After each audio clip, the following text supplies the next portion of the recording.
Racikan berita. Hukum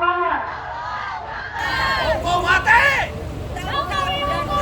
Kita kesini sesampaikan rakyat akan mencapai kemenangan pada saat mereka berjuang bersama-sama. Dan menghadiri yang hero korupsi Indonesia, Joko Widodo. Assalamualaikum warahmatullahi wabarakatuh. Bapak dan Ibu Polisi Kurnia Kasab, saya Betor Kurnia harap tenang saja, karena kami tidak ada niat untuk masuk gedung KPK. Karena saya menganggap pimpinan KPK sekarang lebih pantas berkantor di Solo. Kami datang ke sini menghormati gedung negara, bukan pimpinan KPK. Atau mungkin saja pimpinan KPK lagi ada di Solo sekarang. Jadi tidak ada keinginan kami ketemu. Karena yang kami menuntut diadili adalah sponsor utama pimpinan KPK sekarang. Itu yang kita minta adili. Jadi nggak mungkin lah kita minta tolong kepada yang ditugaskan kepada mengadili sponsor utamanya.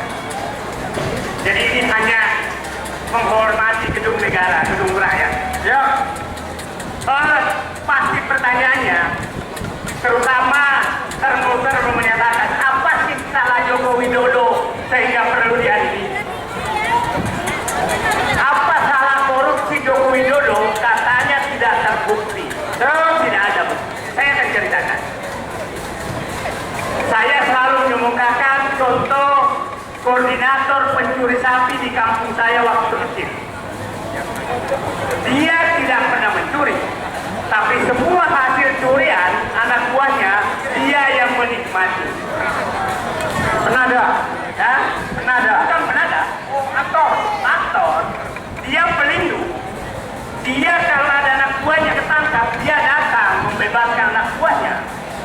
Tapi kerjanya hanya menyumbang ke masjid, menyumbang ke sekolah, menyumbang dapat nama baik, tapi tidak pernah mencuri. Saya bukan menyatakan Joko Widodo seperti pencuri sapi, saya hanya menceritakan kelakuan pencuri sapi. Nah, sekarang kalau rakyat bertanya apa salah Joko Widodo sehingga perlu diadili, Pak Joko Widodo kami hanya bertanya kemana uang utang yang Anda naikkan 3 kali lipat selama Bapak menjabat di Solo. Jiwasraya dari sana, Taspen dari sana.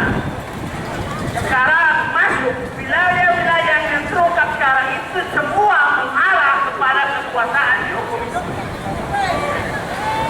Oke, kritik siapa yang dekat? Orang tahu semua. CPO kemarin siapa yang tak dekat? Saya tahu perusahaan-perusahaan itu semua terafiliasi ke sana. Jadi kalau menyatakan coba PSN dalam proyek strategis nasional itu berapa ratus yang Bapak berikan kepada konglomerat dan berapa ratus hektar, ribuan hektar kebun laut yang Bapak serahkan ke mereka. Bapak Prabowo hari ini 20 hari lagi Bapak 1 tahun sebagai Presiden Republik Indonesia. Bapak kemarin di PKS menyatakan kaget karena ternyata korupsi Indonesia sudah sangat merusak. Justru saya kaget, kenapa Bapak kaget? Karena kami tidak kaget, karena memang itu sudah terjadi. Tapi minimal Bapak baguslah, sudah kaget. Nah, tanda Bapak kaget itu menunjukkan mudah-mudahan bahwa tema keberlanjutan yang Bapak usung selama ini mulai kemarin Bapak putus bahwa saya akan berantas korupsi. Jadi kami berkumpul di gedung KPK ini dengan berbagai teman-teman, ada Pak Fahrul, Jenderal Fahrul Razi, semua Bapak dan Ibu semua, hanya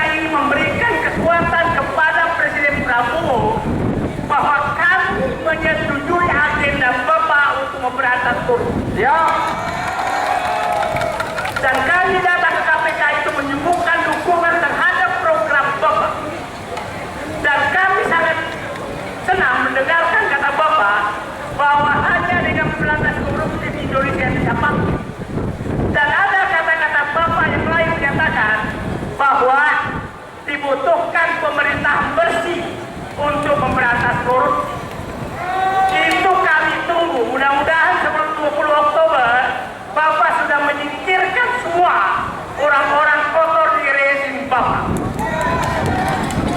20 hari lagi, 18 hari lagi. Nah, tapi kalau Bapak masih pidato dan masih diisi oleh orang-orang kotor, sapu kotor, bahkan orang-orang yang suka maki-maki Bapak jadi presiden, maka izinkan kami juga nanti setelah 20 Oktober, kalau Bapak tidak membersihkan itu, hanya menyatakan silakan berpidato lagi. Karena kami awalnya menyatakan mengharap 100 hari. Orang menyatakan tunggu 1 tahun. Dan kami bersabar menunggu 1 tahun. Ini kami berkumpul di KPK mengingatkan Bapak Presiden Prabowo bahwa kami butuh Bapak didampingi oleh orang bersih yang hanya takut pada Allah, ya, yang bersih dan berani membersihkan. Ya, Allah Akbar. Itu yang kita butuhkan. Bukan para penjilat, pengkhianat yang tiap saat bisa pindah-pindah hanya mengejar kenikmatan jabatan. Dan kami tahu semua orang-orang yang sekitar Bapak, saya katakan sebagian besar masih seperti itu. Insya Allah kami semua menyatakan tekad mendukung Bapak apabila Bapak memang 1. memberantas korupsi, 2. mewujudkan pemerintahan bersih, 3. menyingkirkan orang-orang kotor di sekitar Bapak. Terima kasih Pak Joko Widodo. Kami menitipkan berhentilah mengajak-ajak negeri ini. Dinasti Bapak udah keterlaluan.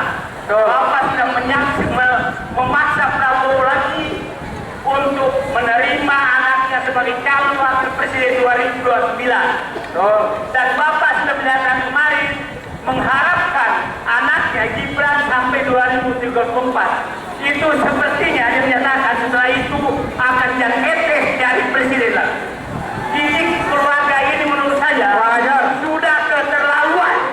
Sudah keterlaluan karena menganggap negeri ini seakan-akan miliknya dia. Kami tidak rela Joko Widodo menjadi seakan-akan pemilik Indonesia.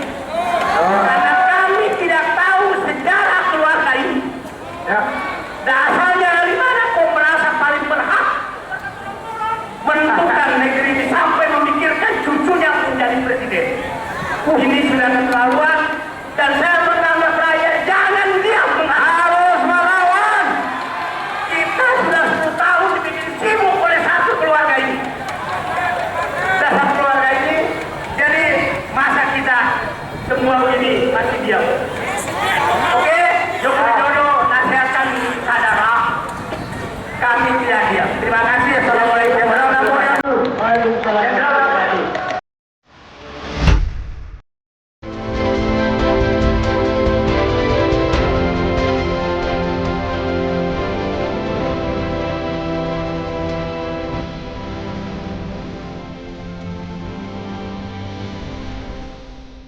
Racikan Berita